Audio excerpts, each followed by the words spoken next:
నిజామాబాద్ జిల్లాలో మళ్లీ పెద్ద పులి కలకలం రేపుతోంది. మహారాష్ట్ర నుంచి తాడోబా అటవీ ప్రాంతానికి వచ్చింది ఈ మగపులి. దీంతో అప్రమత్తమైన అటవీ అధికారులు పులి జాడ కోసం గాలిస్తున్నారు.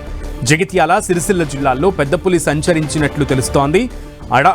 ఆడపులి తోడు కోసం మహారాష్ట్ర నుంచి నిజామాబాద్ అడవులకు ఈ పెద్ద పులి వచ్చినట్లు అటవీ శాఖ అధికారులు చెబుతున్నారు. కమ్మర్పల్లి ఫారెస్ట్ రేంజ్ కోనాపూర్ వద్ద పెద్ద పులి తిరుగాడినటువంటి పాదముద్రలు గుర్తించారు. దీంతో 3 ట్రాప్ కెమెరాలను ఏర్పాటు చేశారు అధికారులు. సిరికొండ, ఇందల్వాయి అటవీ ప్రాంతంలో ఈ పులి ప్రవేశించే అవకాశం ఉందని చెబుతున్నారు. గ్రామాల్లో రైతులకు హెచ్చరికలు, సూచనలు చేసిన ఫారెస్ట్ అధికారులు పశువుల కాపరులు చాలా అప్రమత్తంగా ఉండాలని హెచ్చరికలు జారీ చేశారు.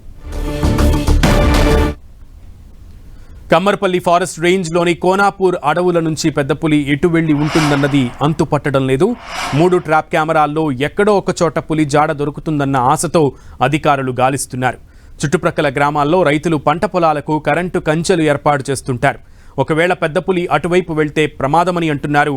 దీంతో రైతులు కొన్నాళ్ల పాటు కరెంటు కంచెలు ఏర్పాటు చేయొద్దని కోరుతున్నారు.